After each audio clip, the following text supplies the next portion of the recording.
Azərbaycan dili və ədəbiyyat, riyaziyyat, rus dili fənləri keçilmir. Paytaxtın Sabunçu rayonu Romanı qəsəbəsində yerləşən 338 saylı tam orta məktəbdə oxuyan şagirdlər iddia edirlər ki, təhsil ocağında müəllim çatışmazlığı mövcuddur. Onların sözlərinə görə məktəbdə bir yox, bir neçə fənn üzrə müəlliməyə ehtiyac var. Müəllimlər çatır, riyaziyyat müəllimimiz yoxdur. Keçmir riyaziyyatı. Riyaziyyat keçmirsiniz. Neçə vaxt keçmirsiniz? Elə məktəb başlayandan keçmirsiniz. Hə, elə il açılanla. Bəs ötən il var idi?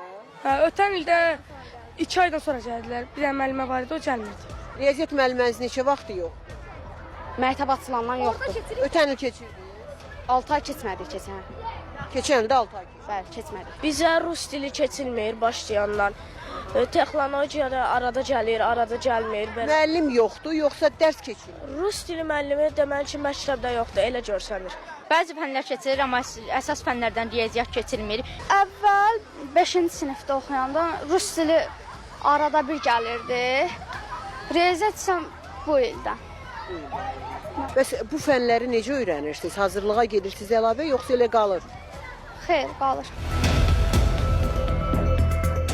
Paytaxtın Sabunçu rayonu Romanı qəsəbəsindəki 338 saylı tam orta məktəbin qarşısındayıq və iddialara görə bu məktəbdə bir neçə fən müəllimi olmadığından uşaqlar həmin fənləri artıq sentyabr ayının 15-dən bu yana keçə bilmirlər. Bununla bağlı məktəbdə çalışan pedaqoji kollektivlə görüşə bilmədik. Çünki qapını yüzümüzə açmadılar, amma şagirdlər deyilən iddialarla bağlı öz fikirlərini bizlə bölüşdülər. Tədris ocağında müəllim çatışmazlığı ilə bağlı Bakı şəhəri üzrə təhsil idarəsi də məlumatlıdır.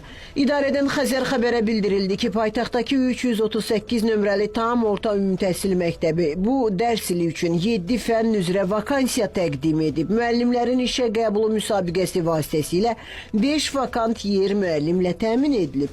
Digər 2 fənn üzrə tutulmayan vakansiyalarında müəllimlə təmin edilməsi üçün müvafiq tədbirlər görülməkdədir. Sevinç Vaqif qızı, Vüsal Hüseynov, Xəzər xəbər.